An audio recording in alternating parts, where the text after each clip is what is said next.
Bem-vindo a todos, pessoal do YouTube, da comunidade Clownires. Bom dia, Thomas. Quem está nos acompanhando desde o início, nós estamos num ciclo de palestras conectando feras da TI para dar aquelas dicas para quem está iniciando na carreira, fazendo para tecnologia, fazendo transição de carreira e para quem curte atualizar conhecimentos. E hoje o nosso fera convidado é o Thomas Auric. Ele é analista de engenharia de TI pleno e desenvolvedor DevOps, que vai trazer várias informações, roadmap e vai colocar até em prática algumas ferramentas para ajudar a reduzir essa entrada para os iniciantes no mercado de trabalho. Vamos, muito obrigada, fique à vontade, meu querido. Quem está no YouTube também pode passar as perguntas que eu vou passando para o convidado. Obrigada. Bom dia, pessoal. Um prazer estar aqui. Obrigado aí pelo convite, Patrícia. Bom, eu vou compartilhar aqui a minha tela. Aí você me avisa quando estiver aparecendo. Perfeito. Aí, agora foi. Agora foi. Bom, antes de mais nada, eu vou me apresentar. Eu sou o Thomas, sou desenvolvedor e instrutor de AWS com mais de 4 anos de experiência prática com arquitetura serverless e DevOps. Eu trabalho ali no Itaú desde 2021, onde eu comecei ali como Java Junior Full Stack, focado em toda a parte de serverless, utilizando Lambda, Step Functions, ECS Fargate. E aí, depois de 2 anos atuando na área de desenvolvimento, eu tive interesse em migrar para a área de DevOps, onde eu construo e gerencio pipeline de CI/CD utilizando GitHub Actions, que vai ser o tema ali da live de hoje. E eu utilizo isso para automatizar deploys em Lambda, ECS e EKS, utilizando ali estratégia de rollback e ambiente de produção. Eu também sou formado ali em análise de desenvolvimento de sistemas pela FIAP. E além dessa experiência corporativa, eu também ministro aulas de AWS ali, voltadas para arquitetura e deploy na nuvem. E isso é um pouco aí da minha trajetória. Eu fiz uma transição de carreira, eu era da área de mecatrônica, e enquanto eu fazia esse curso técnico, eu tinha feito uma impressora 3D, que foi quando eu tive a introdução ali com as linguagens C, Arduino. E aí, conhecendo a minha mulher, ela que me trouxe para essa área de tecnologia. Então, eu comecei fazendo esse bootcamp ali de Java Junior Full Stack, e foi quando eu entrei de cabeça ali no mundo da programação. Eu entrei ali na época da pandemia, então era uma época ali diferente, onde tinha muita demanda ali por profissionais de TI. E foi depois que eu terminei esse bootcamp, ele fiquei uns 9 meses me aplicando em vagas, fazendo entrevistas, tendo meus erros, né, entendendo ali como é que funcionava todo esse mundo ali de entrevistas, como você se apresenta, né, faz um pitch ali, como você descreve sua trajetória, basicamente como que você vende seu peixe.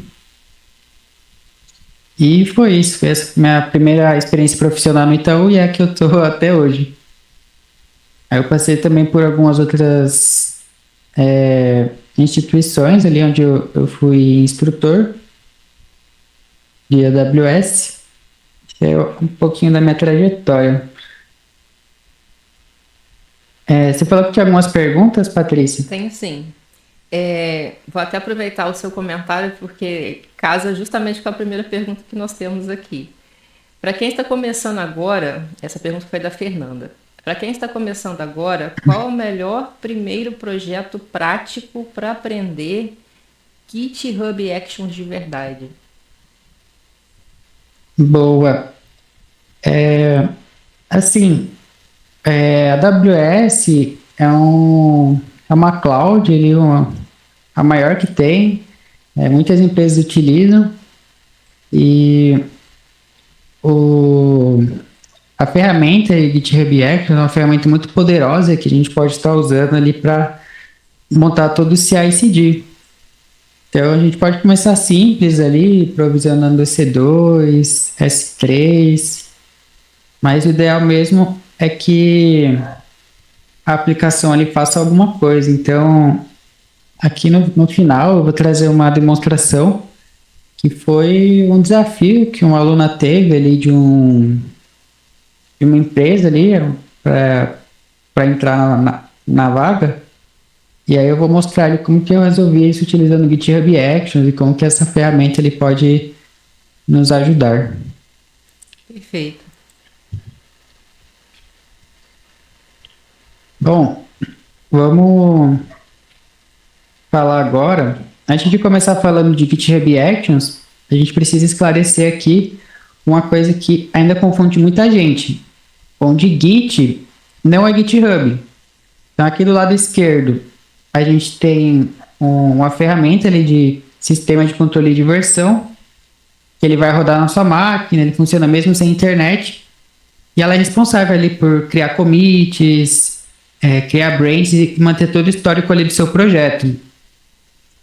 Já do lado direito temos ali o GitHub, que é uma plataforma ali que hospeda repositórios Git na nuvem. Ela traz ali toda a parte de colaboração, pull requests, gerenciamento de código, segurança e, claro, o GitHub Actions que a gente vai estar comentando. Então, vamos imaginar assim, o GitHub organiza o código, quer dizer, o Git organiza seu código e o GitHub vai organizar ali o seu time. E o GitHub Actions que a gente vai estar comentando vai organizar todo o fluxo de trabalho. Então, vamos estar entendendo por que do Git ali, qual é o problema que ele resolve.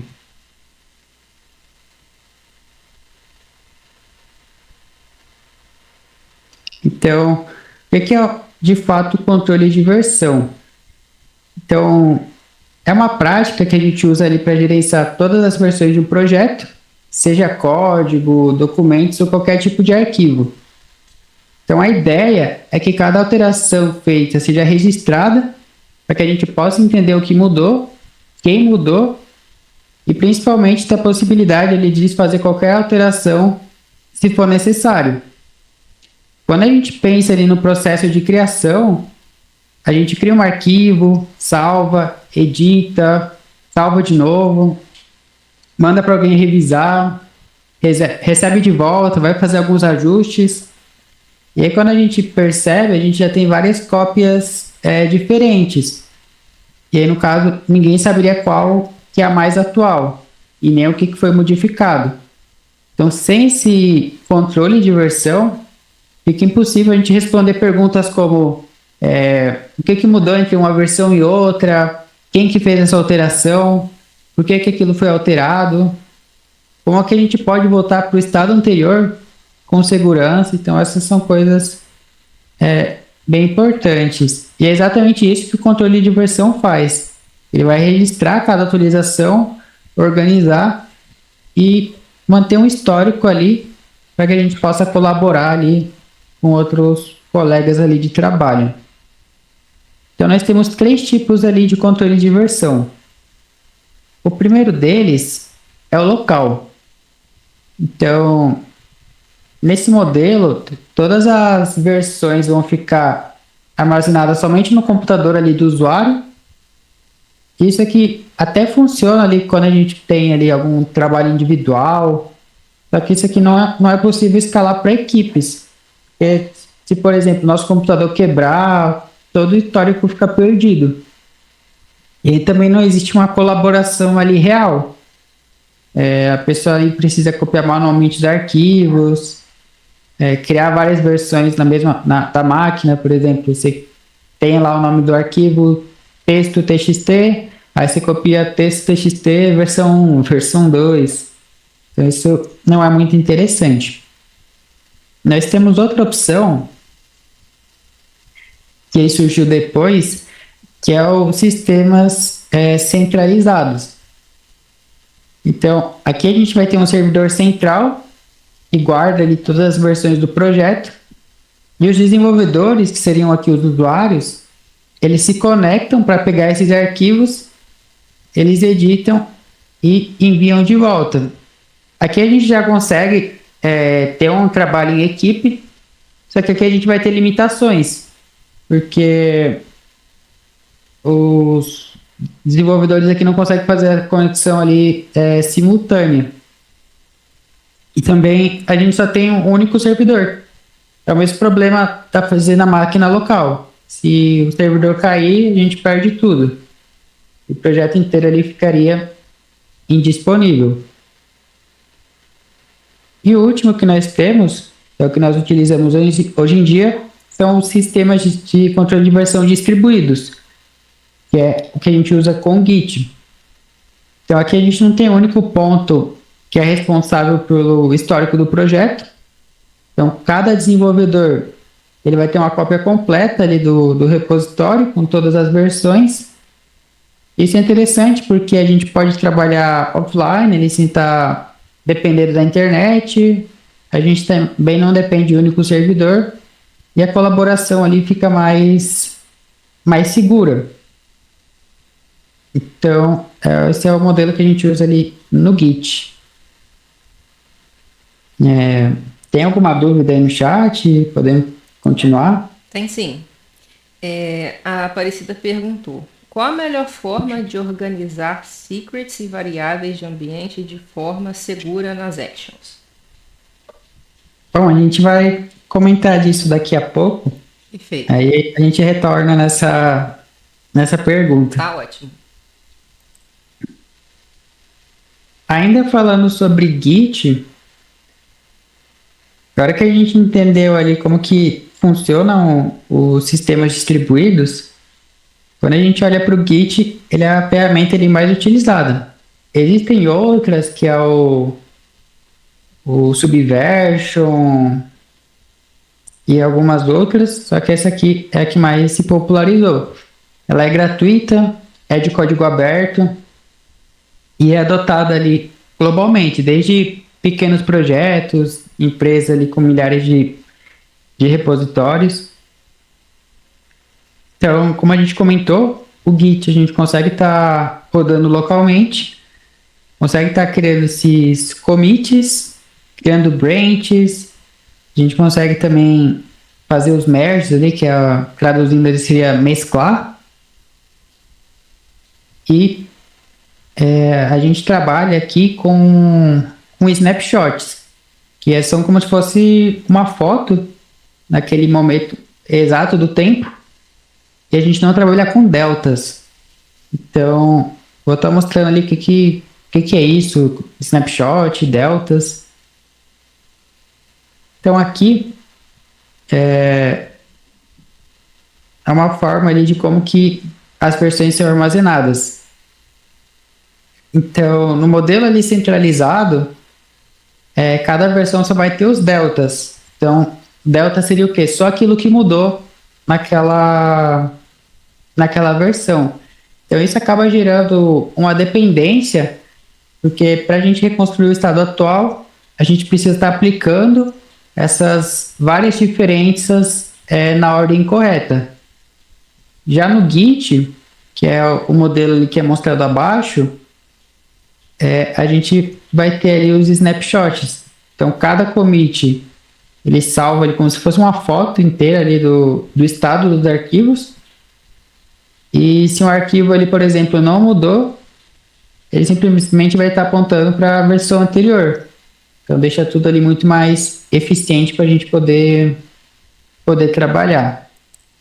Então, essa é uma das razões ali. E salva muitos problemas, né? Às vezes a pessoa fazer uma alteração ou ver que a versão nova está com algum problema e retorna a versão anterior até poder arrumar, né, a versão atual. Então, isso ajuda muito, né? Fica mais fluido e você não perde, né, o projeto que você está desenvolvendo no momento, né?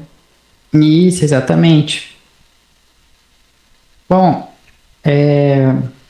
agora que a gente viu ali como é que funciona isso, do snapshot, delta, Git, vamos entender ali o fluxo quando a gente, por exemplo, está com o código na nossa máquina. Então, isso aqui é algo que é muito utilizado ali pelos desenvolvedores no dia a dia. que é entender ali como é que funciona isso. Então, inicialmente a gente começa aí no nosso diretório de trabalho, que é a pasta ali onde a gente vai criar e editar os nossos arquivos, e a gente começa fazendo o comando git add. E aí, nesse comando a gente não está enviando nada para o GitHub, a gente só está preparando as mudanças e colocando elas nessa área de preparação. E aí, na próxima etapa, aí sim a gente faz um commit, onde a gente vai estar registrando e enviando isso para o nosso repositório local. Faz o commit, fica no local, e aí só quando a gente faz o último comando, que é o git push, ele vai pegar todo esse histórico local e vai enviar para o nosso repositório remoto, que é de fato o GitHub, ali, o nosso repositório. Então, normalmente o nosso fluxo é editar, preparar, registrar. Então, o commit a gente vai estar registrando ali a nossa mudança. Então, por exemplo, a gente adicionou uma funcionalidade de soma na nossa calculadora. A gente vai lá e escreve essa mudança que a gente está fazendo. Então, é muito importante ele ter mensagens ali muito bem documentadas. Tem até uma boa prática ali que é chamada de conventional commits. Ele vai ter uns prefixos ali para cada coisa que você for fazer. Por exemplo, se você está adicionando um recurso novo, aí você escreve lá fit, adicionando recurso, ou se você está fazendo uma correção, você faz um fix. Isso é interessante ali para ter umas boas práticas e para ficar mais legível ali para os outros colaboradores. Agora eu queria fazer uma pergunta para você, pessoal, assim, em relação a commit mesmo. Comitar todas as mudanças, comitar de hora em hora, porque isso aí é sempre uma polêmica, né, no mundo de desenvolvimento. Troquei a cor do botão, eu vou lá e vou fazer um commit. Aí chega no final do dia, tá com 300 commits no código. O que é mais recomendado profissionalmente? Eu faço um commit geral, pego todas as mudanças que eu fiz nas últimas 3 horas e faço um commit, ou a cada alteração eu faço um commit especificando o que eu fiz no código que é relevante no caso? Bom, essa é uma dúvida bem interessante. Normalmente a gente pode separar por features ali. Vou mostrar aqui um fluxo, que daqui a pouco, é exatamente isso. A gente vai desenvolver alguma coisa nova e a gente cria uma branch, que é uma ramificação, né? O significado de branch. A gente pensa ali no GitHub ali como uma árvore e a gente faz uma ramificação que vai pegar todo o nosso estado do código e fazer uma cópia ali para a gente poder editar de forma segura. E aí, claro que se a gente ficar fazendo vários commits, depois fica um pouquinho bagunçado ali para ver as alterações. Normalmente, quando a gente faz vários commits numa branch, essa branch depois ela vai ser mergeada ali, que a gente chama. Então, a gente vai mesclar essas mudanças com a outra branch, por exemplo. E tem alguns comandos que a gente pode usar ali para mesclar commits, para juntar ali as mudanças de um commit com outro. E aí fica mais fácil de ver, por exemplo, vamos imaginar que você mudou ali uns botões. Aí você pode agrupar tudo que é de estilo, por exemplo, e juntar ali num commit. Então isso é interessante. Da mesma forma que tem o código limpo, também tem o commit limpo, né?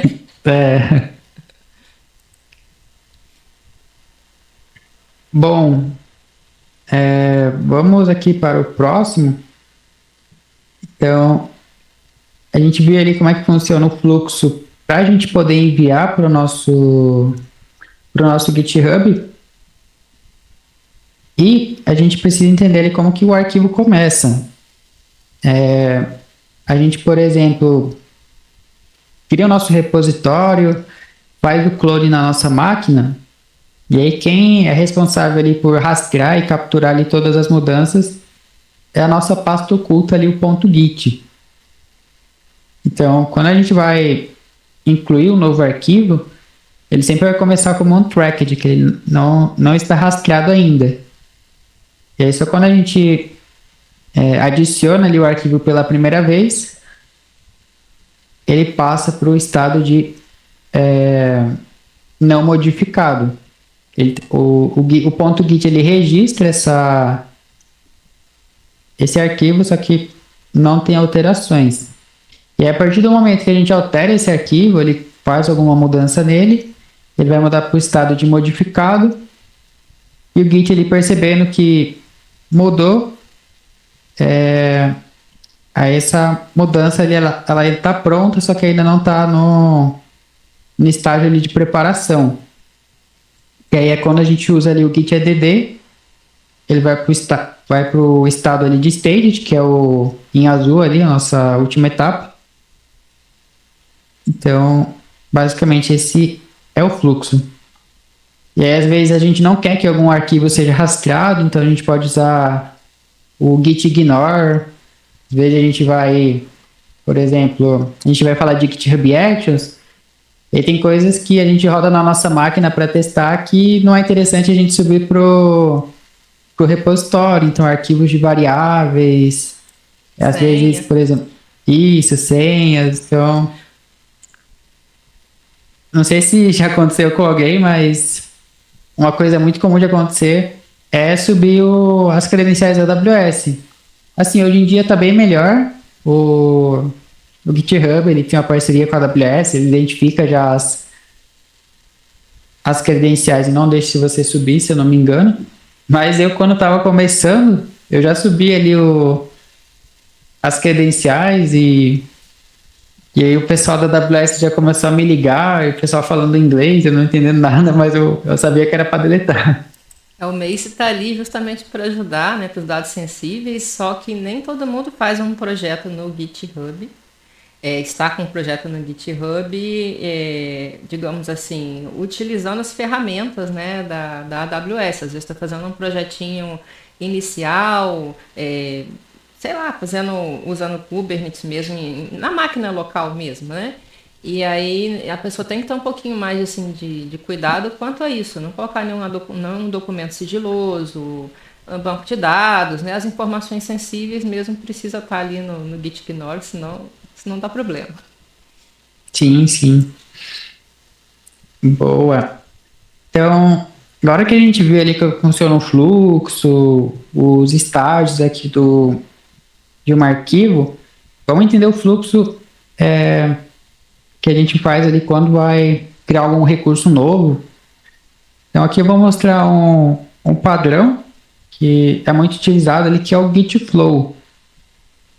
Então, aqui no topo a gente vai ter a main, que vai representar a versão estável ali do nosso projeto, que aqui é aquilo que realmente vai para a produção. E aí cada versão lançada ali, como 01, 02, ela fica marcada aqui na main. Abaixo dela nós temos a develop, que é onde o time integra ali o trabalho do dia a dia. Então tudo está sendo desenvolvido, ele passa pela develop antes de seguir para uma release. Então as branches verdes são as features, que aqui é onde cada nova funcionalidade ou tarefa ali nasce numa branch separada. Então, vamos pensar que a gente está criando um projeto ali de uma calculadora, e aí você tem um time e cada time vai ficar responsável por alguma conta. Então a pessoa cria lá a branch feature, soma, feature, multiplicação. E aí isso dá liberdade ali dos desenvolvedores poderem trabalhar em paralelo e evitando o conflito. E aí depois que essa funcionalidade está pronta, a gente mescla essa feature com a develop. Então, quando o time ele vai planejar ali um lançamento, a gente usa ali uma branch de release, está marcada aqui em azul, e ela serve ali para ajustes finais, correções, e é essa release que vai ser mesclada com a main. Então, basicamente seria tudo pronto ali, só os últimos testes. Temos aqui a branch em vermelha, que é a hotfix, que a gente usa ela quando tem algum erro urgente em produção. Então a correção ela precisa ser feita rapidamente, sem precisar passar por todo esse fluxo ali de develop, release, quer dizer, feature, develop, release, até chegar na main. Então, às vezes são mudanças críticas ali que a gente precisa fazer. Então a gente abre ali uma branch hotfix a partir da main, faz a nossa correção, depois sobe para main. Temos uma perguntinha aqui da Vitória Gonçalves.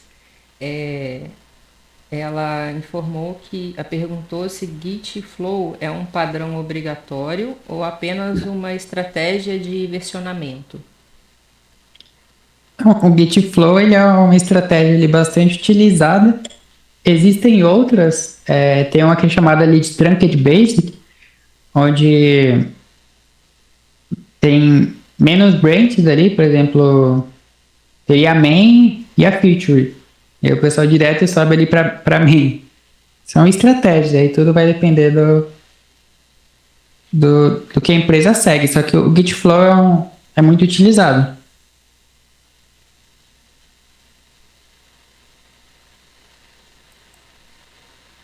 Bom, aqui eu comentei ali dessas branches, e aí quando a gente pensa no cenário corporativo, essas branches muitas vezes vão tá representando o ambiente ali um ambiente nosso. Então, por exemplo, develop seria nosso ambiente de desenvolvimento, release seria nosso ambiente de homologação e main seria o nosso ambiente de produção.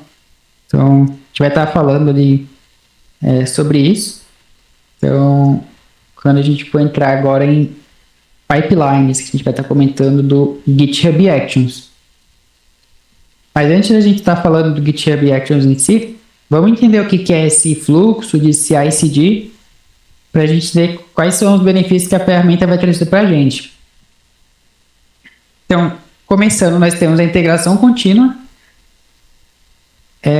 Então, aqui a gente entende que o Git ali, como que funciona o trabalho. Então, o desenvolvedor ali vai codificar, vai fazer os commits ali, subir para o GitHub, e a gente vai ter a nossa ferramenta que vai estar integrando ali esse código a todo momento.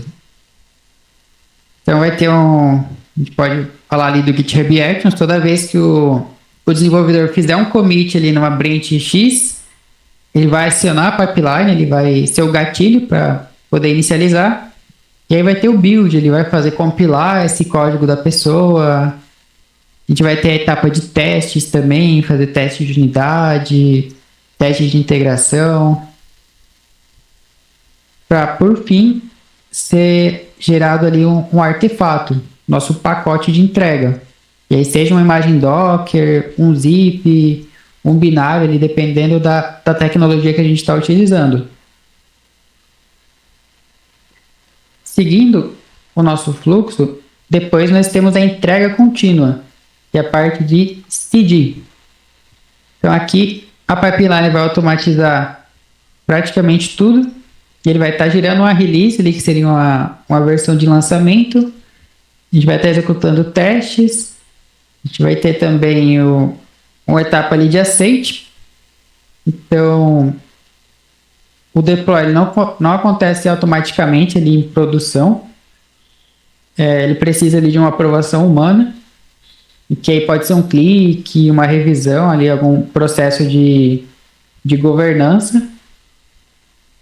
Então, o grande benefício aqui é que o sistema está sempre pronto para ser implantado, só que o time ele controla quando que isso vai acontecer. E a gente faz tudo isso com segurança, mas sem abrir mão ali da agilidade. Então, um termo ali que pode ficar às vezes confuso, que a gente tem entrega contínua, né, que do inglês que é continuous delivery, mas a gente também tem o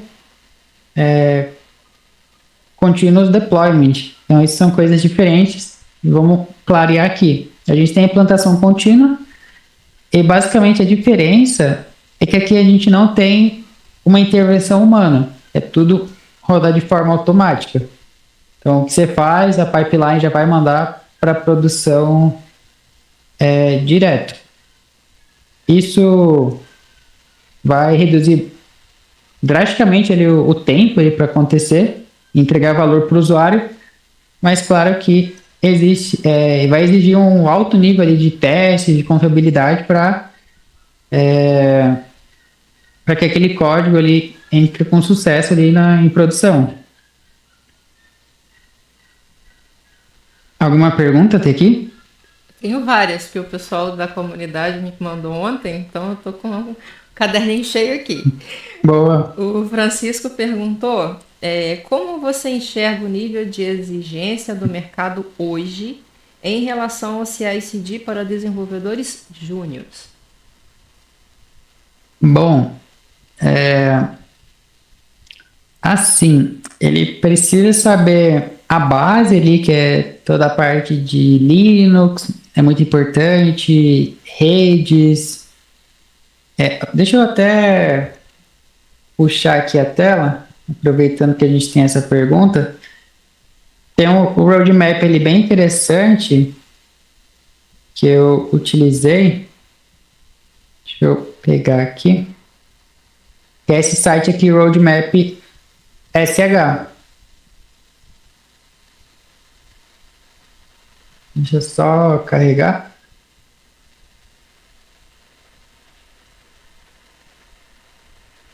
Boa. Então aqui a gente tem a nossa área de DevOps. E aí, muitas vezes você pode pensar, eu quero ser um bom profissional de DevOps, o que eu preciso estudar? Então aqui é bem interessante que é um guia ali para você seguir. Então você começa aprendendo uma linguagem de programação. Então, para toda a parte de automação, Python é muito interessante. O Go também é uma linguagem ali que está crescendo muito no mercado, porque várias tecnologias usam Go por trás, Terraform, Docker, Kubernetes. Então, muito interessante. Conhecer ali sobre o sistema operacional, toda a parte de Linux, sistema de Unix também. Então, esse aqui, se você quiser deixar ali no chat depois, Patrícia, para o pessoal ver. Vou até mandar aqui no. Excelente, vou deixar assim.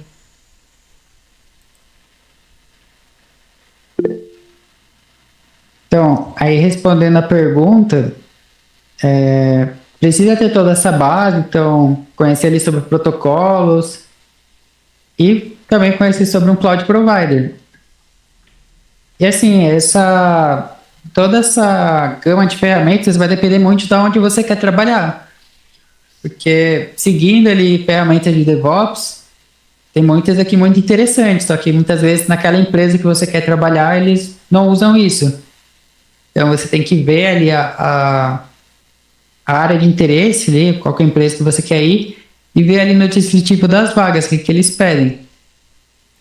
Isso é ótimo, Thomas, porque às vezes a pessoa não tem. É o intuito até desse ciclo de palestras, né? As pessoas ficam muito tempo achando que tem que aprender tudo e às vezes elas querem trabalhar, por exemplo, com automação e pegam cursos de front-end no meio do caminho, a não ser que vá, né? Enfim, fazer uma automação para front-end, enfim. Mas normalmente a automação é para back, mas enfim, a pessoa às vezes perde 1 ano, 2 para poder fazer vários cursos que não estão no escopo em que ela vai realmente utilizar no dia a dia. Então esse site é um achado, é ótimo, porque a pessoa que não tem aquele colega, né, ou a faculdade não tem um estágio que indica, ou uma pessoa que já está na área para poder dar aquela puxar, ó, vem para cá, vem estagiar com a gente, né? O mercado hoje, depois da pandemia, ele mudou, né? No período da pandemia, você aprendia HTML, CSS, você já entrava. Hoje você tem que ter expertise de um pleno para conseguir ter uma vaga de um júnior, né? Então, esse roadmap é muito bom para que a pessoa já foque literalmente no que ela precisa para começar a desenvolver projetos e aplicar para as vagas, né? Com certeza. E é muito bom as pessoas conhecerem a base ali, por exemplo, antes de começar em AWS, saber ali os serviços, por trás desses serviços existe a tecnologia de fato. Então, EC2 são máquinas virtuais, VPC são redes, toda a parte de S3 é armazenamento. Então, entender primeiro a tecnologia por trás ali. As nuvens ali, em questão de tecnologia, são muito parecidas. Vai mudar ali o nome dos serviços. Então, é importante ele conhecer a base antes. O raciocínio é muito parecido, né? É lógico que elas trabalham um pouco diferentes, tem umas que simplificam mais, né? As ferramentas tem mais funcionalidades, mas aprendendo o básico de uma, automaticamente é só você adaptar com o nome da outra, né? Já ajuda. E a função. Sim. Assim, a tecnologia ela evolui muito rápido, então sempre tem que estar estudando ali, se atualizando. Porque, por exemplo, eu comecei como desenvolvedor e às vezes era pedido na época só conhecer ali sobre a linguagem em si, no caso era Java, conhecer sobre programação orientada a objetos, testes. E aí, se você já sabia microserviços, era um diferencial. Se você sabia AWS, também era diferencial.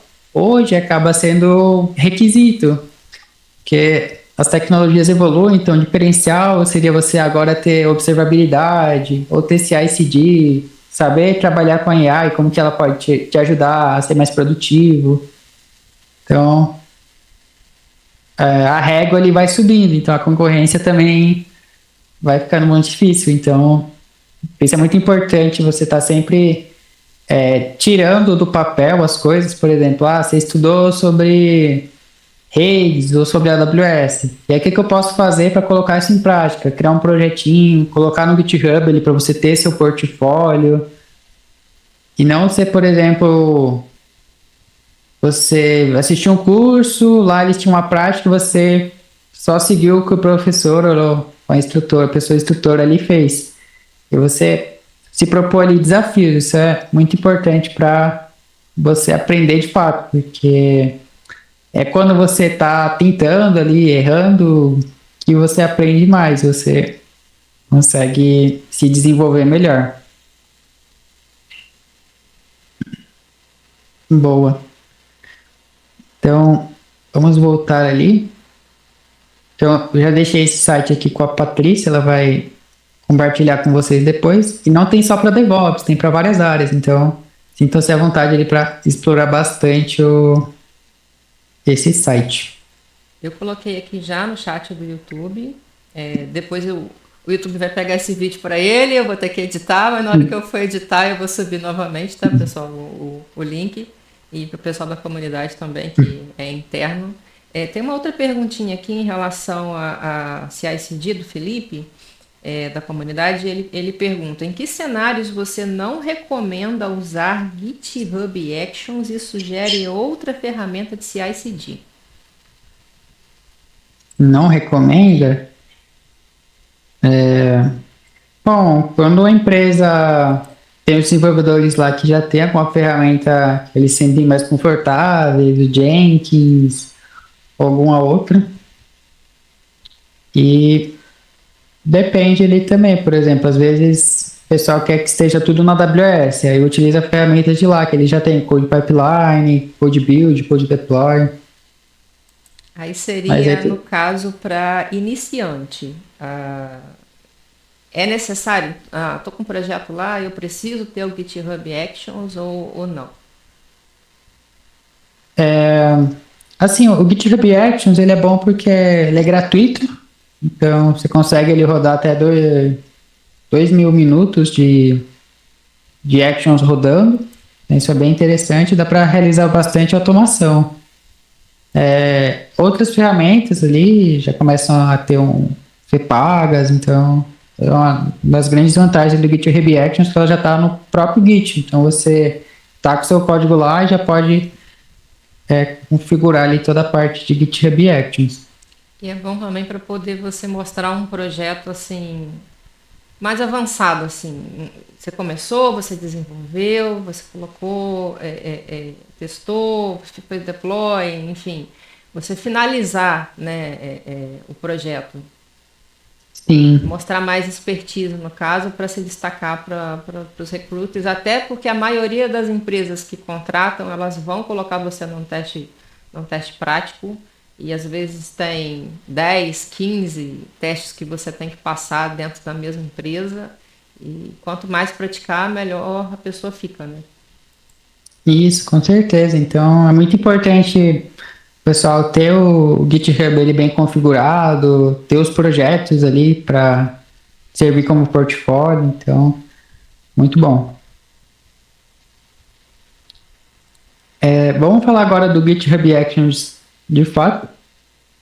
Então, o GitHub Actions é uma ferramenta ali muito poderosa, permite ali a gente automatizar basicamente qualquer processo dentro do GitHub, uma parte de integração contínua, entrega contínua, deploys, análise de código, teste e várias outras funcionalidades. Então, tudo começa ali com os fluxos de trabalho, também são conhecidos como workflows, que a gente define eles em arquivos YAML.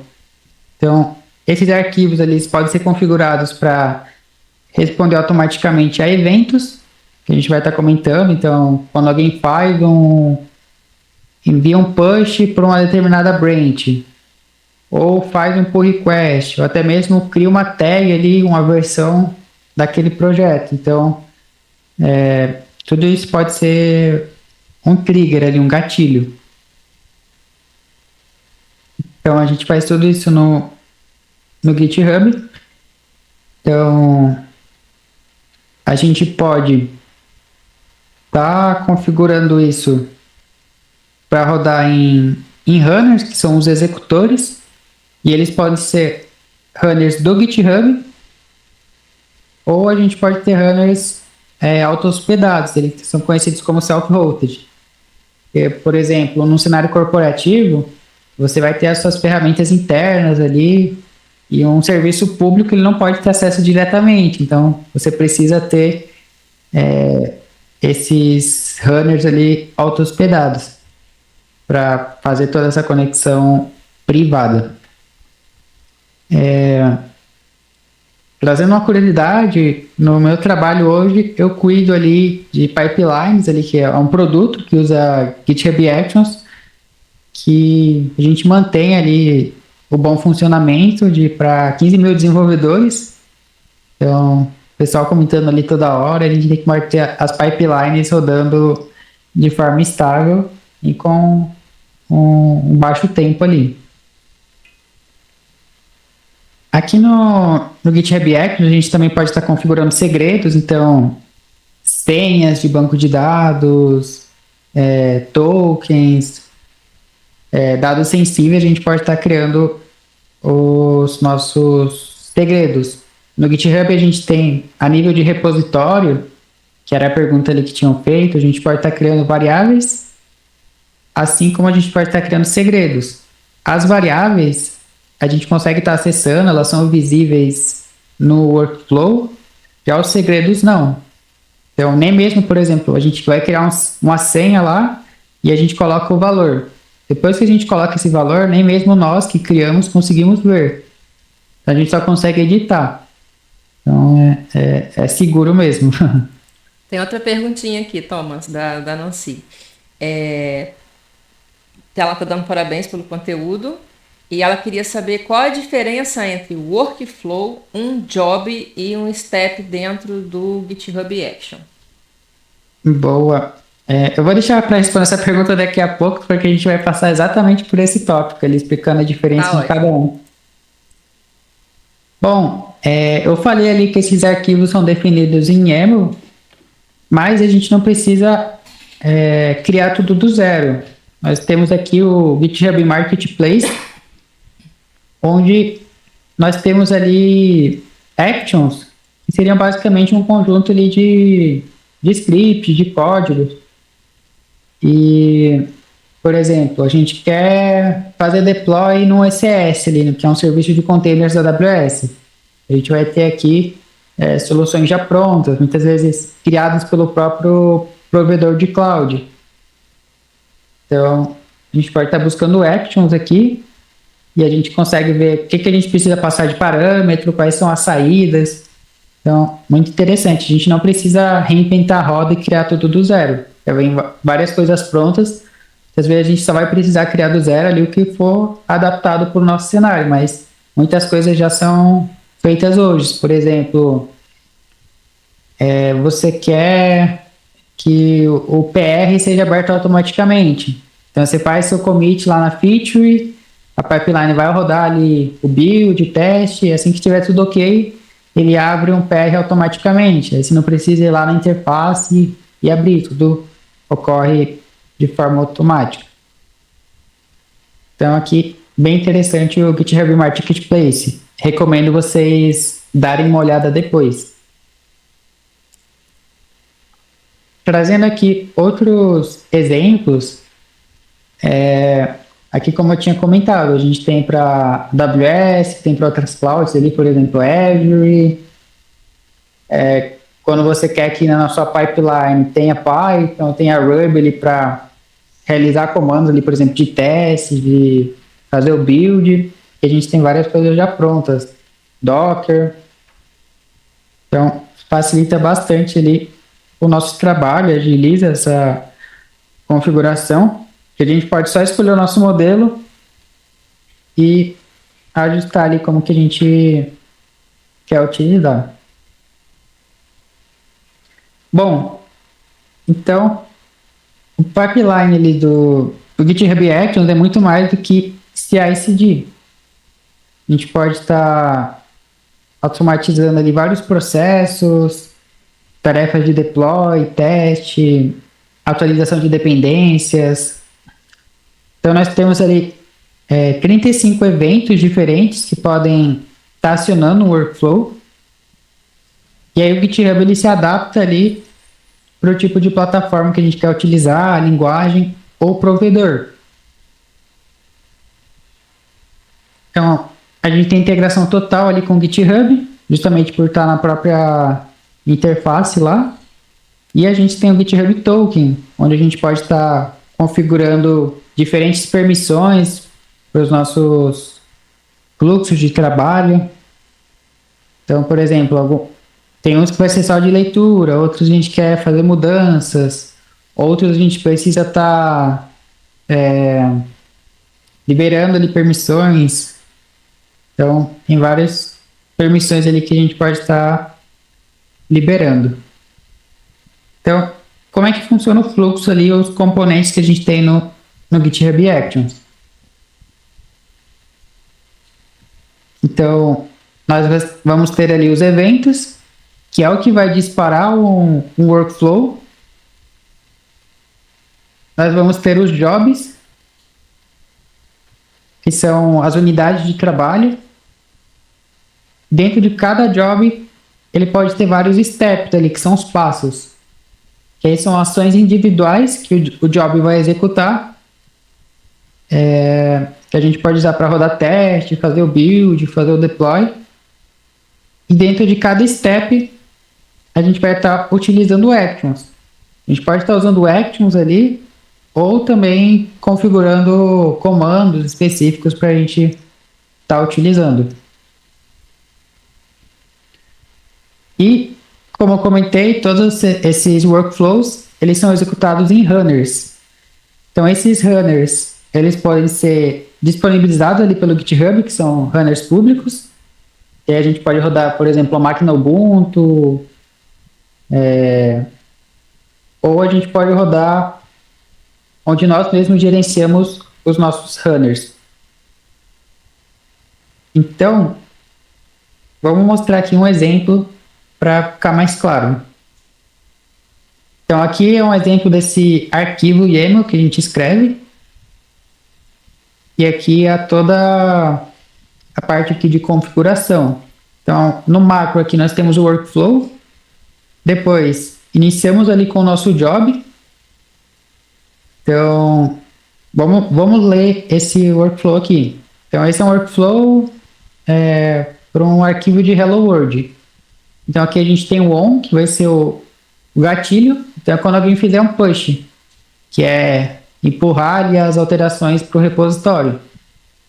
Então aqui a gente define a nossa chave de jobs e a gente chama aqui o nosso job de build. Dentro desse job, a gente passa o nome dele. No caso aqui vai ser uma Hello World Action. E o runs on é em qual runner vai executar. Esse aqui é um runner público, que é o Ubuntu Latest. E aqui depois temos os nossos passos, os nossos steps. Então aqui ele vai estar usando uma action para fazer checkout do repositório. Aqui pode estar usando uma outra action. E aqui o if é o que a gente passa ali como parâmetro para essas actions. Então, às vezes elas precisam de parâmetros específicos para poder funcionar corretamente.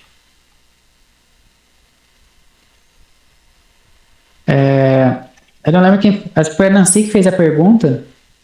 Ficou mais claro agora com esse exemplo?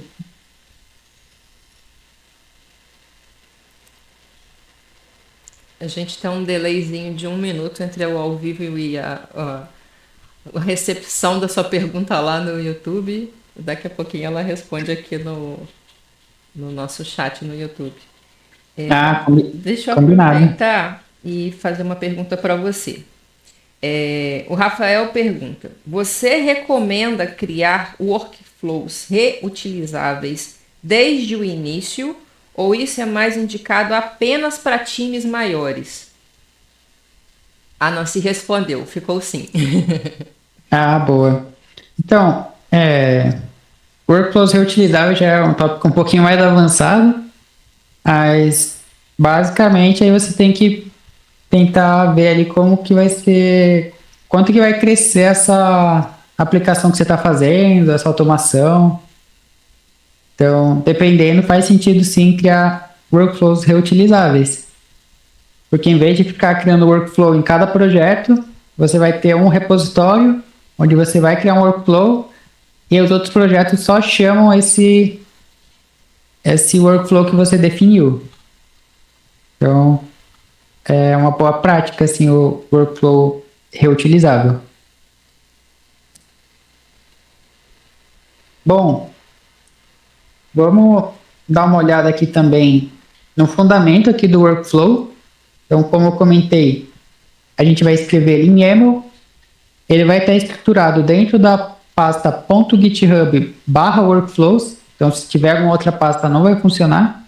E tem que estar obrigatoriamente dentro desse diretório. A gente vai ter os eventos ali que são acionados, que são nesse parâmetro on que eu comentei. Aqui já é diferente, ó. Esse é um workflow de validação de PR. Então, ele vai ser acionado quando tiver um pull request aberto. E a gente pode ter aqui um ou vários jobs, aí vai depender de como a gente construiu. Vai ter o nosso runner ali que está executando. E a gente vai ter os nossos steps. E por fim, as nossas actions. Então tem actions aqui que, como eu comentei, são ali do marketplace. Então aqui a gente está configurando a linguagem .NET. A gente passa ali qual versão, com o if, qual versão que a gente quer utilizar. A gente está configurando o Node. Nem todos os steps precisam de fato ter uma action. Aqui a gente só está rodando um comando, npm install. Então aqui outro comando aqui que não está usando action, outro step.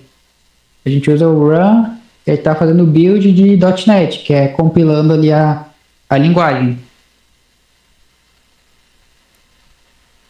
Bom, vamos mostrar aqui mais um exemplo de sintaxe. Então, aqui o on vai ser o evento ali que vai acionar esse workflow. Depois temos os jobs, que vão ser uma unidade ali de trabalho. Vamos ter o runner que vai rodar isso. Vai ser público ou vai ser privado. Temos aqui os nossos steps desse job, as actions, e aqui temos os secrets. Então, por exemplo, nesse nessa action específica que é de linter, que é para ajuste ali, formatação, ele precisa do token. E aí a gente não vai colocar um token exposto ali, por exemplo, no nosso workflow. E nem versionar isso, porque aí é um problema. A gente guarda no secrets. Então, lá no GitHub, você vai ter uma aba de settings, que é as configurações do repositório, onde você pode estar configurando esses valores sensíveis.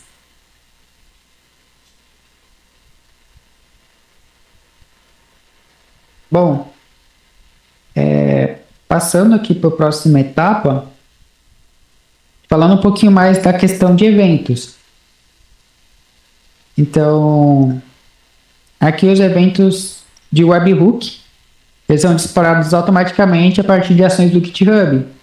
Então, pull requests, ou quando alguém... Pull request é quando alguém abre uma solicitação ali de mudança para uma determinada branch.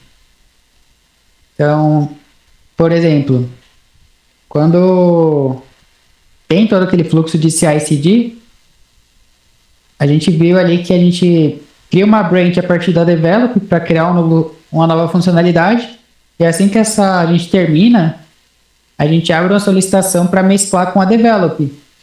Então, muitas vezes tem ali uma revisão ali por outros colaboradores do time, né, para garantir que não quebre o seu ambiente. E aí, estando tudo certo, aceita ali o pull request e a gente faz o merge ali, faz a mesclagem.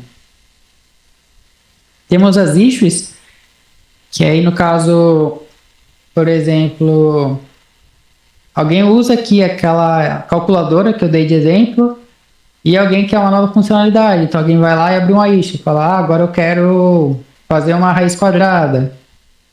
Ou eu vou sugerir ali melhorias. Então, isso pode ser feito através das issues. Temos os pushes, e a gente pode determinar o push numa determinada branch vai executar esse workflow. Ou uma release, quando a gente vai lançar uma versão daquele projeto, então a versão 01, 02, a gente quer que o workflow execute. Então, esses são exemplos de gatilhos que a gente pode ter. Outro exemplo são os eventos agendados. Então, por exemplo, aqui vai rodar um cron que vai executar toda sexta às 6h30 da manhã. Isso é interessante. Por exemplo,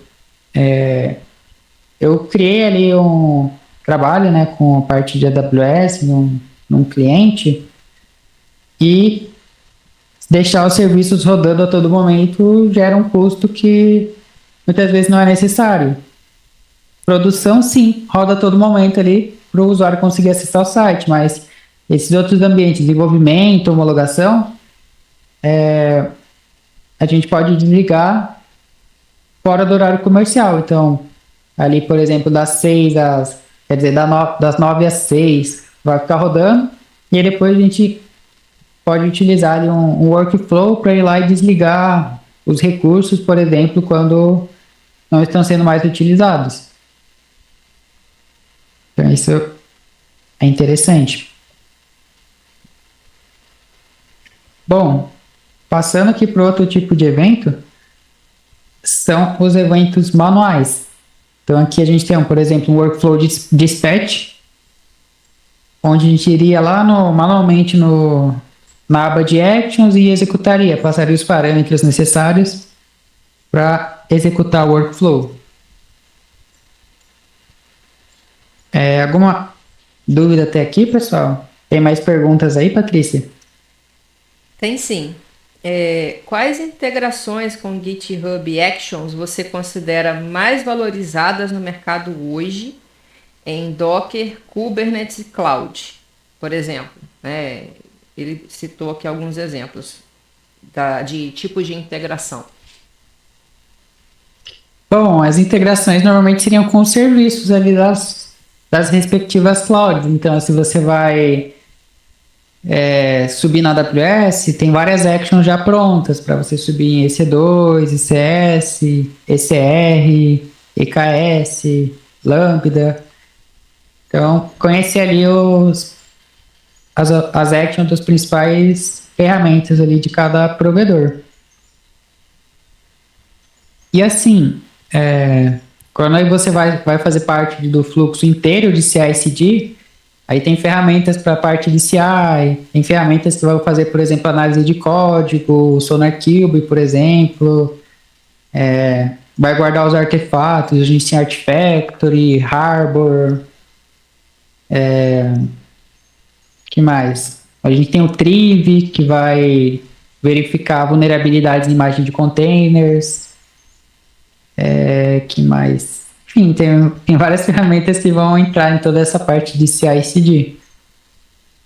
Aí, como eu comentei, varia muito ali da empresa que você trabalha, das ferramentas que utilizam. Vou aproveitar o gancho e passar a próxima aqui. Do Arthur, também lá da comunidade. Ele pede exemplos de projetos práticos em DevOps para se destacar no mercado de trabalho, utilizando GitHub Actions. Boa, interessante. Eu vou mostrar aqui no final um exemplo de um projeto ali bem bacana.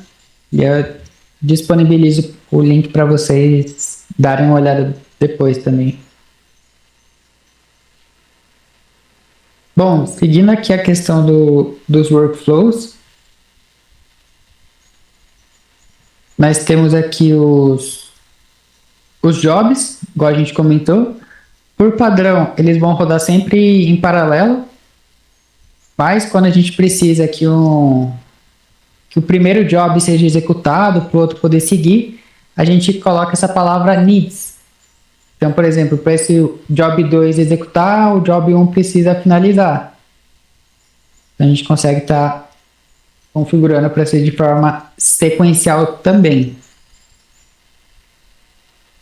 Aí, por exemplo, o job 3 também precisa que o job 1 execute, e o job 4 precisa que o 2 e o 3 executem. Então, essa é uma estratégia que a gente pode estar utilizando também.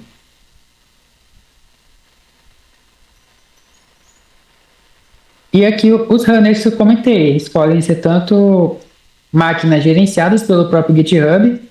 Então a gente tem ali o Ubuntu Latest, que é uma distribuição ali do Linux. A gente também tem o Windows, tem macOS.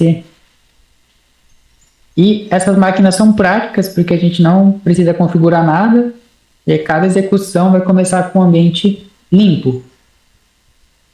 E nós temos também os self-hosted, que eles vão executar ali numa máquina própria, que aí pode ser um servidor, pode ser uma VM, num Kubernetes, ou até mesmo na nossa própria máquina. Isso é interessante quando a gente tem ambientes ali corporativos que precisam de ambientes personalizados, hardware específico, ter acesso à infraestrutura privada e precisa que a execução seja mais rápida, por exemplo. Normalmente a gente tem questão de CPU e de memória que a gente configura. E aí, por exemplo, a minha pipe ali que usa um runner público, por exemplo, demora muito. Aí eu, usando um self-hosted, eu posso adequar ali para o jeito que eu preciso ali para rodar mais rápido. Thomas, uma outra perguntinha aqui da Nancy. Como decidir quando separar um workflow em vários jobs paralelos versus manter tudo em um único job com várias etapas? Bom, aí vai depender da dependência que você tem das etapas. Que, por exemplo, um cenário comum, ó, tem na AWS, quando você vai trabalhar ali, você vai fazer um assumir role, que é para você poder ter as credenciais ali para você poder fazer as ações na AWS. Só que esse assumir role, ele não passa de job para outro. E aí você teria que assumir de novo em outro job. E aí normalmente você pode segregar. Então, por exemplo, uma parte vai fazer o build, a outra vai fazer o teste, a outra vai fazer o deploy. Assim, você pode passar parâmetros entre jobs, que aí a gente vai ter as variáveis, que são os GitHub Envs, e os GitHub Outputs, que são as saídas. Às vezes você depende de uma saída de um job anterior. Aí você pode usar através desse output. Mas vai depender da dependência que você tem entre os steps. E da ação que você está executando. E como eu comentei, como são coisas mais macros, aí faz sentido separar.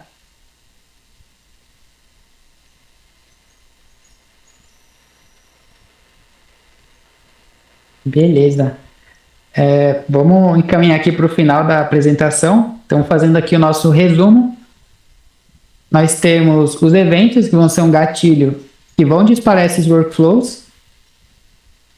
Vamos ter os workflows ali que vão ser compostos de jobs, steps, de actions, e que vão executar ali todas as nossas automações.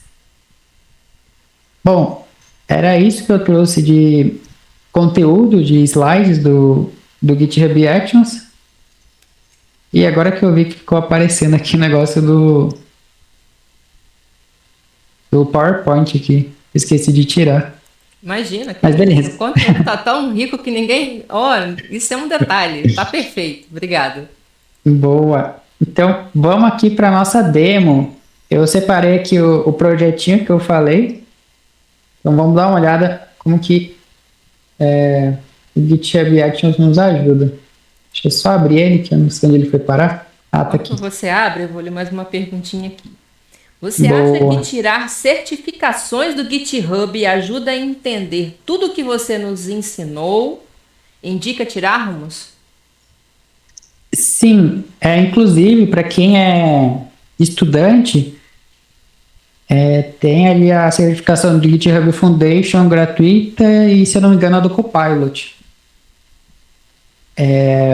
Assim, eu tenho 3 certificações. Eu tenho a do GitHub Foundation, GitHub Actions, GitHub Admin. Eu vou tirar do Copilot, mas é muito porque eu utilizo muito a ferramenta GitHub.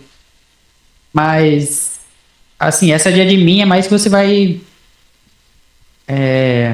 governar ali um fluxo, mas para quem é desenvolvedor, eu recomendo a do GitHub Actions, do Copilot e do Foundation. São as 3 ali que eu indico. Porque tem umas que é para segurança, administração, que aí é mais voltado para quem realmente usa a ferramenta ali a nível mais corporativo.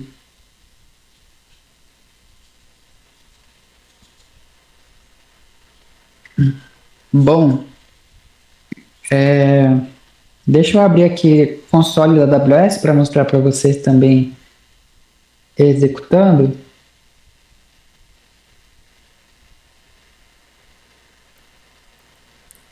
Outra, da Vitória Pode mandar. Gonçalves. Como você estudou para tirar tudo isso? Foi conteúdo do GitHub ou algum curso? O GitHub, ele tem a própria material dele, então deixa eu até pegar aqui, deixa eu ver se eu acho. Eu tinha salvo aqui nos meus favoritos, acho que tá aqui ainda. Se não tiver, não tem problema. Você pode me passar depois que eu coloco lá na palestra, tá? Fica tranquilo. Ah, boa. Eu tenho aqui com todas as certificações do Foundations. E aí, igual...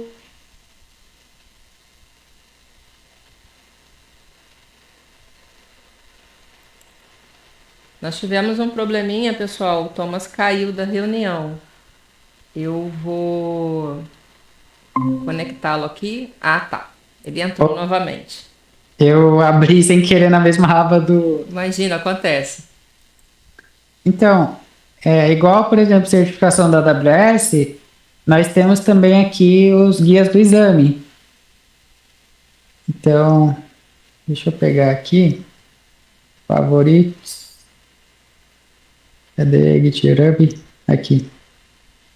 Ó, GitHub, guia do exame.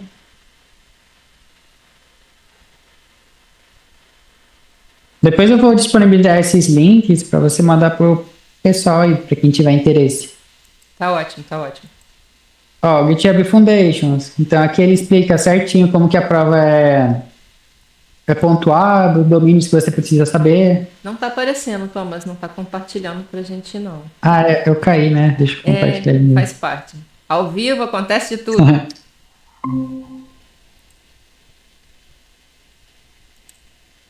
Agora sim, obrigada. Boa. Então, como eu estava comentando, o GitHub também vai ter as certificações, vai ter o guia do exame, e aqui explica certinho como que é pontuado, o que você precisa estar estudando. E eles têm o próprio conteúdo que é feito ali pela Microsoft, aqui, ó. Então, esses MS Learning, então é gratuito, então tá em inglês, mas dá para traduzir ali, então ajuda bastante. E outra coisa é realizar simulados. Então aqui são simulados totalmente gratuitos, bem alinhados com as provas. E aí tem as 5 certificações principais, porque agora a GitHub lançou outras, que é mais voltado para vendas, mas as técnicas aqui todas têm simulado. Aí você escolhe quantas questões você quer. Então, interessante. E aí todas vão ter isso, a Foundation, Actions, vão ter o guia do exame e também o estudo aqui no Microsoft Learn. Beleza? Beleza. Boa. Então, deixa eu abrir novamente aqui o repositório. Vamos fechar essas abas. E aqui, esse é um projetinho ali que uma aluna tinha me mandado. E eu acabei ajudando ela, acabei fazendo o projeto. Que eu achei bem interessante. Então, aqui nós temos o desafio, que é proposto ali para a empresa X, como uma vaga ali de Cloud DevOps. E aí eles pedem alguns serviços. Então, primeiro aqui é o serviço 1, aplicação front-end estática, onde vai ser uma aplicação simples, porque eles estão mais interessados em saber a nível de serviço ali, como que você configura. Então vai estar hospedado no bucket S3, vai ter um Cloud Front ali para alta performance. E aqui é o documento ali que foi implementado. Então configura o S3 ali para hospedagem estática, usa o Linux HTML ali como página principal, configura o Cloud Front ali para ser o nosso serviço de CDN, configura ele de forma segura ali com esse OAC, que no caso só o bucket S3 vai conseguir acessar. Temos aqui políticas do bucket ali para ser mais restritivo. Com o CloudFront a gente habilita o HTTPS também. E aqui o que foi implementado, por exemplo, na pasta app. Então, o index aqui para a parte de estrutura básica, CSS de estilização, JavaScript para a parte ali de lógica. Então aqui tem uma arquitetura. Aqui usando GitHub Actions e Terraform. Terraform é o nosso serviço de infraestrutura como código, onde a gente declara quais serviços que a gente quer estar criando. Então, recomendo muito o Terraform, não só para a AWS, ele é agnóstico, então a gente define qual provedor de cloud a gente quer rodar, Oracle, Azure, GCP, é compatível ali com várias clouds, então muito utilizado. Aqui o GitHub Actions, que vai ser responsável ali por executar ali o Terraform e fazer toda essa configuração. Temos aqui também o serviço 2, que vai ser já um back-end. que basicamente foi separada aqui em duas pastas principais, que eu vou estar mostrando para vocês, mas a app contém a aplicação e a infra vai ser o Terraform. Então esse aqui é uma aplicação em Python com o framework Flask e isso aqui foi containerizado em Docker para poder facilitar o deploy. Então, a gente tem uma rota ali básica para ver se a aplicação está de pé e uma rota ali raiz só para retornar um Hello World. Então aqui vai estar expondo aqui uma porta específica, aqui explica o que tem no Dockerfile,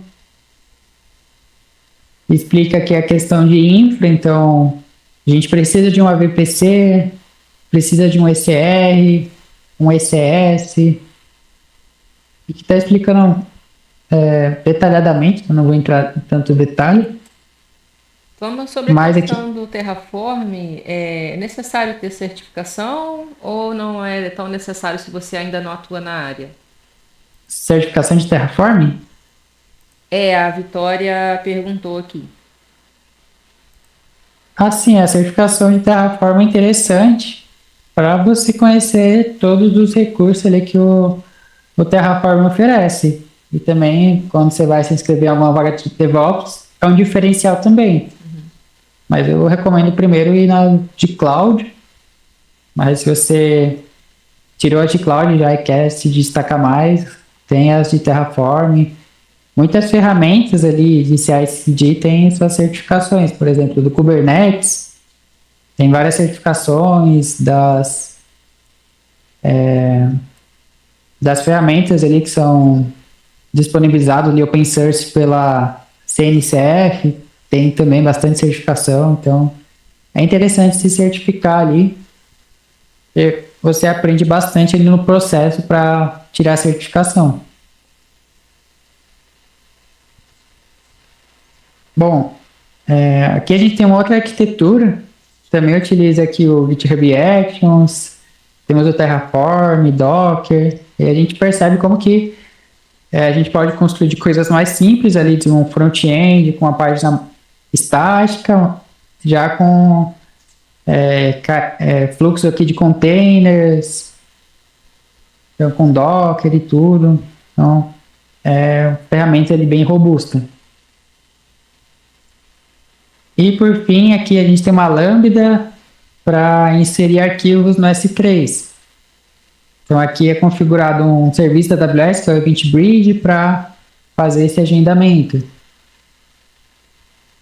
Enfim, vou pular aqui para a parte do desenho, onde o GitHub Actions também vai provisionar os recursos aqui na cloud, vai estar provisionando aqui todos os serviços, e aqui eu vou mostrar para vocês. Aqui tem a estrutura do projeto, então como eu comentei, é separado em app e infra. Então, a app vai conter a aplicação, que é o código fonte do front-end, e aqui toda a parte de infraestrutura. E assim como o GitHub, por exemplo, já tem coisas prontas, o Terraform também tem módulos ali. Então, se você quer criar um S3, quer criar alguma coisa, muitas vezes você não precisa criar na mão ali tudo do zero, já tem módulos prontos que você só vai passar os parâmetros de entrada que você quer e ele vai te devolver ali os recursos criados. Eu vou mostrar aqui um pouquinho do código, só para vocês verem. Cadê? Vamos ver aqui o back-end.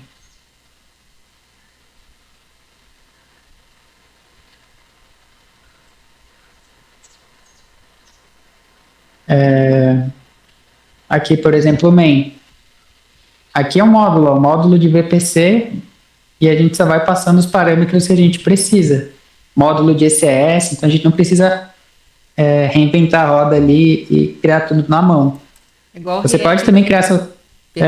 Igual o React ajuda muito também, né, nessa questão do front, né, da pessoa estar desenvolvendo, aí para não ter que ficar ali 2, 3 meses desenvolvendo um HTML, um CSS puro, né, já pega algumas soluções lá que o React já apresenta para poder otimizar tempo, né?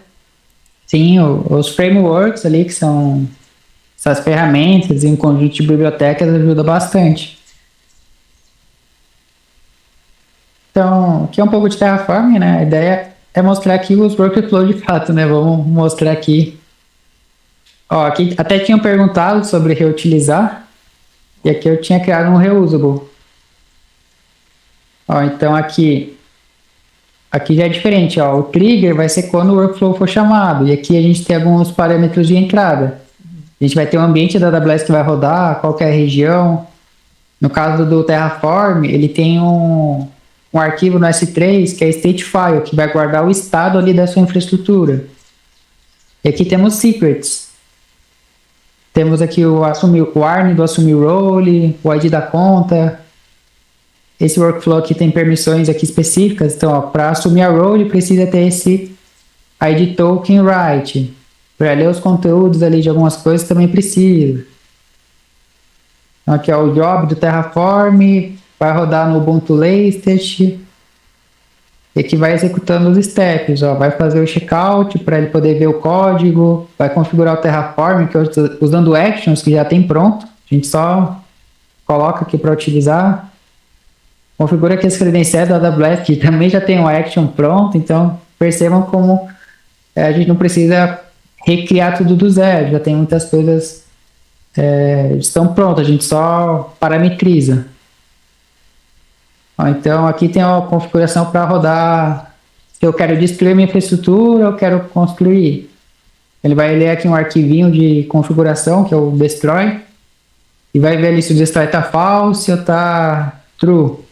E aqui, como eu vou estar criando, eu vou estar executando aqui com o destroy false. Ele vai estar criando tudo aqui para a gente. Enfim, aqui é os comandos de Terraform, então plain, apply. Vamos executar aqui para vocês verem como é que funciona. Então, eu tenho esse arquivinho aqui, ó, destroy config.json. Que aqui eu destruí minha infraestrutura, né, como eu fiz só para validar. E a gente sabe que se deixar recurso criado ali na nuvem, depois, no final do mês, vem uma conta gigantesca ali. Mata então, o vamos bolso. configurar aqui. Vamos configurar ali como false. E agora ele vai ter o comportamento ali de criação. Vamos colocar fish destroy false. E aqui o que eu comentei dos commits semânticos. Vamos fazer aqui o commit. Se a gente vir aqui na aba de Actions, então, a gente pode ver que está executando.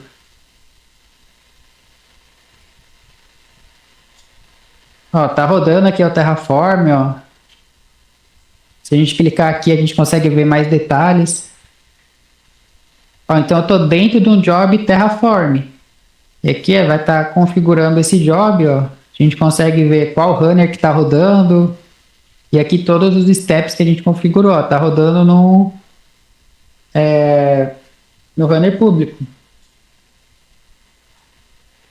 E aqui, ó, tá criando o front-end. E aqui, como tem serviços que precisam ser criados primeiros, aqui tem toda essa lógica também. E aqui eu abri minha conta da AWS também para vocês verem os recursos sendo criados. Vamos ver aqui. Esperar criar. Eu vou até acessar aqui os recursos para vocês verem que está tudo operacional. Ó, tá criando aqui o CloudFront. Deixa eu só ver onde que ele está criando. Se é em São Paulo ou é em Virgínia. Mas eu acho que é... Deixa eu ver. Eu acho que é Virgínia. É porque cada região tem uma precificação, né? Então é importante mesmo. Isso mesmo.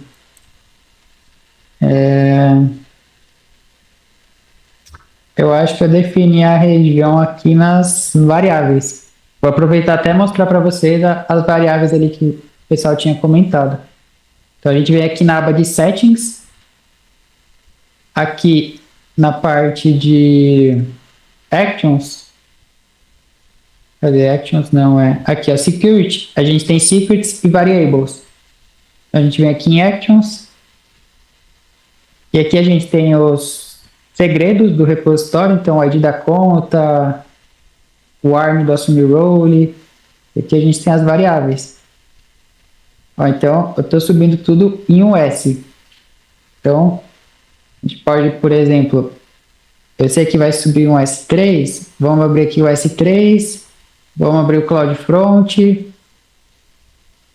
vamos abrir o ECR que vai criar, o ECS,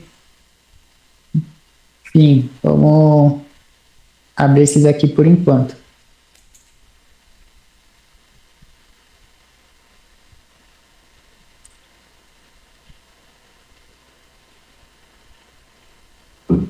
E aqui a gente pode acompanhar a pipeline, vamos ver se está finalizando, ó.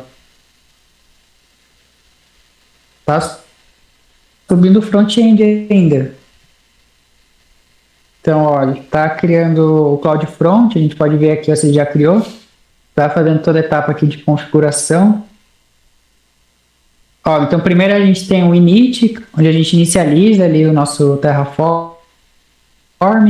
Depois a gente faz o plan para ele ver quais mudanças que vão ser aplicadas. E aqui a gente consegue ver esse mais, ó, que são coisas novas que vão ser criadas. E aí depois a gente faz o apply, né, que é para de fato aplicar essas mudanças. Ó. Então ele começa a criar as coisas, ó, criando a distribuição do CloudFront. Ó, criou. E aí vai para outro step aqui, ó. Vamos ver aqui na AWS.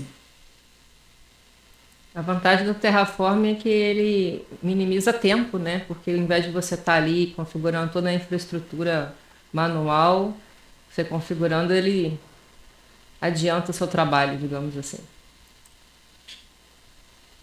Com certeza. Ó, aqui no CloudFront a gente já pode ver a nossa distribuição criada.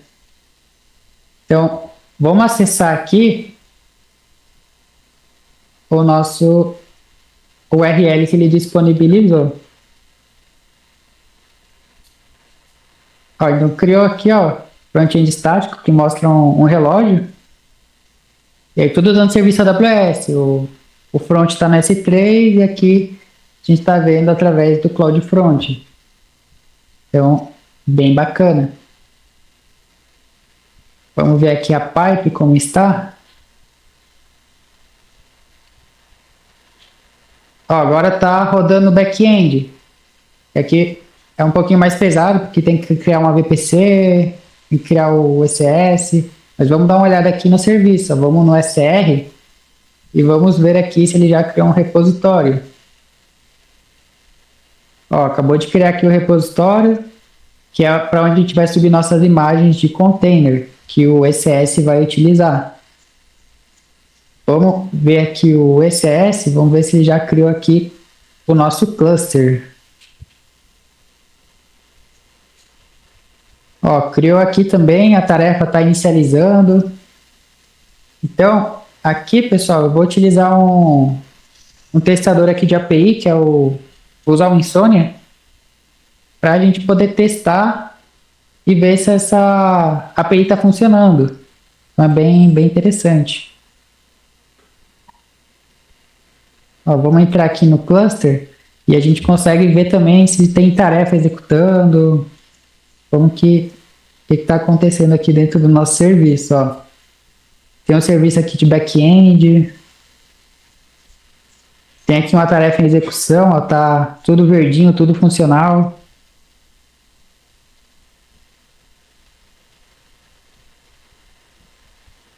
E aí, para a gente poder testar, a gente precisa do nosso IP público, ó. Então, conhecimento aqui de redes. A gente vai precisar desse IP para poder fazer o nosso teste.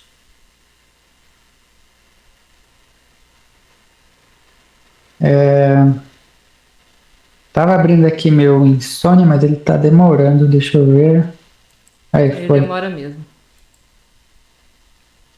Para você aparece também toda hora para você ficar logando ali com e-mail, alguma coisa assim. Sim. Eu usava o Postman antes, mas aí eu troquei. Aí, beleza, deixa eu ver. Ah, tá inicializando ainda. Vamos testar aqui no navegador mesmo. Teste de API.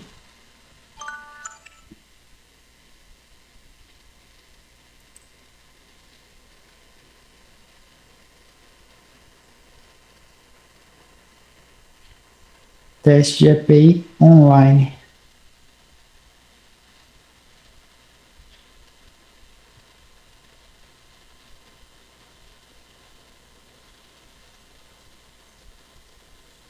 Bom, aqui a gente pode testar, então, http,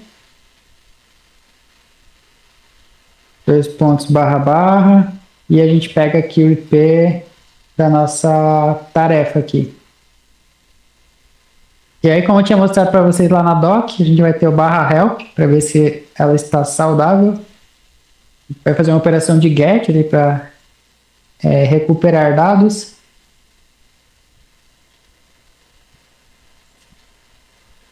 E vamos ver aqui, retornando.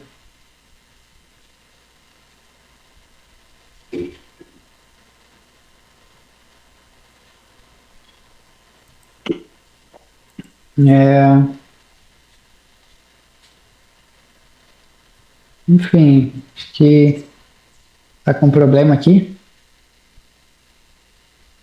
É que eu passei certo. Retornou erro tempo excedido.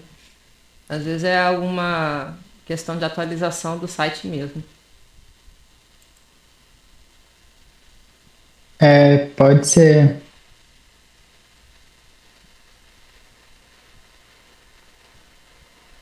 Beleza, vamos fechar aqui. Bom, mas a ideia era mais mostrar isso para vocês. Deixa eu ver. O Insomnia chegou a abrir na sua máquina? Acabou de abrir, deixa eu ver. Que minha máquina não é muito boa, ela começa a ficar meio lenta. Eu entendo. Deixa eu ver.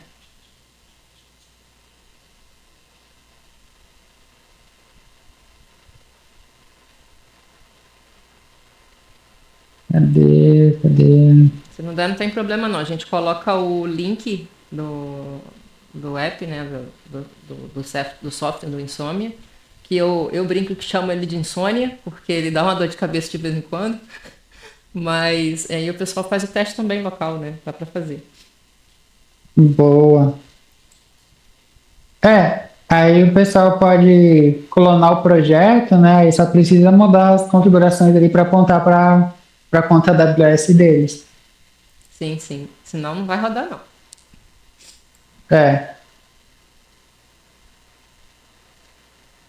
Beleza. Ao vivo acontece, né?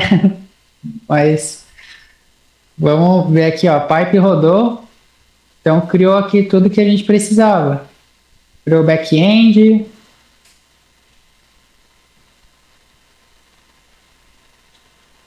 Criou as automações. Também bem bacana aqui. Percebam tudo que a gente conseguiu automatizar aqui. Uma coisa que demoraria horas, né, para configurar. Terraform foi lá e rapidinho fez tudo. Depois que a gente tem tudo configurado, ó, ele provisionou tudo em 6 minutos e meio.